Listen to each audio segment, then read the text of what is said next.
Bonjour Raoul Sampognaro. Bonjour. Vous êtes économiste, membre de l'OFCE, l'Observatoire français des conjonctures économiques. On se réveille ce matin dans une situation assez inédite. Le gouvernement a été censuré hier soir. Une première depuis 1962, séisme politique évidemment, mais c'est aussi un saut dans l'inconnu sur le plan économique.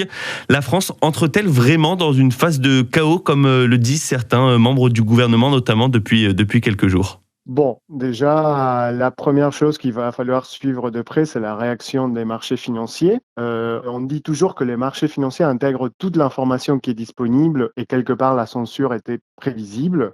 Donc voilà, au premier ordre, on pourrait s'attendre pas à un grand saut dans l'inconnu de ce point de vue, mais rien n'est à exclure. Parce que là, concrètement, qu'on comprenne bien, qu'est-ce qui va se passer en France à partir de maintenant au niveau économique ? On sait qu'il n'y a pas de shutdown à proprement parler, même si on l'a déjà dit, mais c'est important, j'imagine, de le rappeler. Les cartes vitales vont continuer de fonctionner, les fonctionnaires vont être payés. Qu'est-ce qui va se passer à partir de maintenant ? Bon, vous avez raison de rappeler que le shutdown n'existe pas en France, mais par contre, ça veut dire que la discussion budgétaire part, on va dire, sur des bases relativement peu fiables pour aboutir.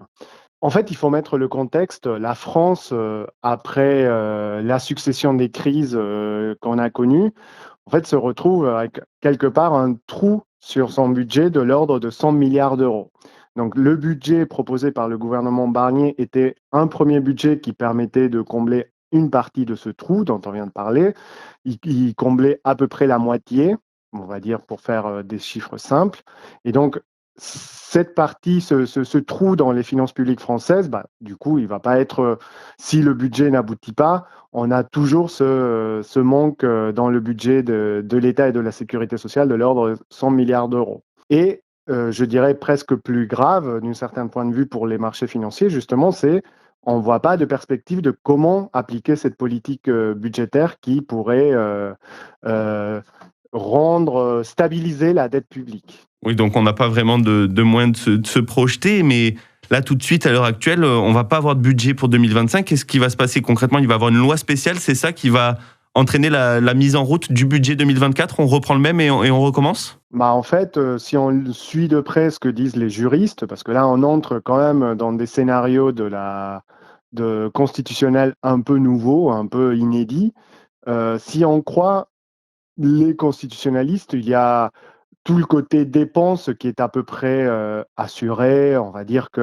Il y a beaucoup de dépenses qui se reconduisent un peu à l'identique et certaines même sont indexées par l'inflation, un peu par la loi passée. Donc, on n'a pas besoin d'une nouvelle loi de finances pour ajuster ce type de dépenses. Donc, côté dépenses, la vision est plutôt claire et on sait où on va.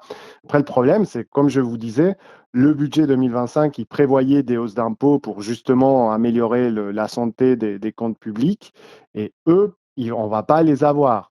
Donc là, côté recettes, on va dire le code des impôts d'hier s'applique, ce qui implique, on entend beaucoup parler, l'impôt sur le revenu, par exemple, les seuils, les tranches à partir desquelles on paye l'impôt, historiquement, sont indexés sur l'inflation, mais c'est justement dans le projet de loi de finances où l'indexation se fait. Donc là, on ne va pas indexer ces seuils-là parce que le projet de loi de finances n'est pas voté.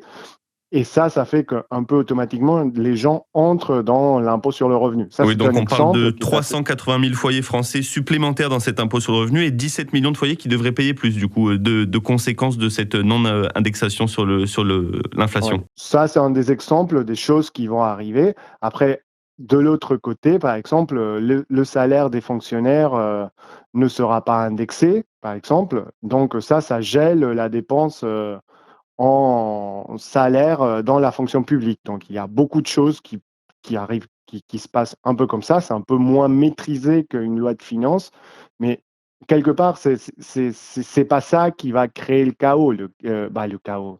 On va dire le risque du chaos.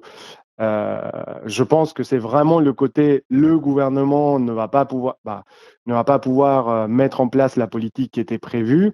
Et de ce point de vue, on va voir quelles seront les attentes et les réactions des marchés financiers. Je pense que c'est vraiment à ce niveau-là que ça se joue. Mais là, on ne sait pas quelle sera la prochaine politique économique. Et selon des calculs qui étaient publiés dans la dernière prévision de l'OFCE, l'existence de cette incertitude pèse sur l'activité à hauteur d'un demi-point de PIB à horizon 2025. Donc c'est pas rien.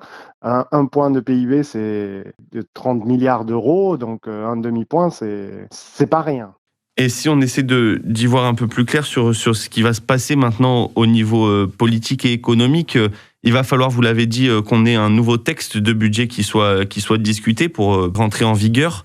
Est-ce qu'on peut avoir un budget qui soit drastiquement différent de ce qui était proposé là si Emmanuel Macron ne démissionne pas et choisit un nouveau ministre? Est-ce qu'on peut avoir, les Français peuvent avoir espoir que les services publics ne soient pas autant amputés que ce qui était prévu, par exemple, dans le budget de Michel Barnier? Oui, d'un certain point de vue, en tout cas, l'ajustement ne va pas être aussi rapide qu'anticipé. Et par exemple, les coupes du nombre de profs, de professeurs dans les écoles, ça peut être reporté. Ça, c'est un exemple, mais en parallèle, les salaires vont être gelés. Donc, au niveau des services publics, les évolutions sont difficiles à voir aujourd'hui. Je pense qu'il va falloir attendre parce que quoi qu'il en soit, il y aura un budget 2025. La question, ce n'est plus quelque part, on ne connaît pas trop les termes de la réponse aujourd'hui parce qu'on ne sait pas qui sera à la tête ou à la rédaction de ce nouveau budget.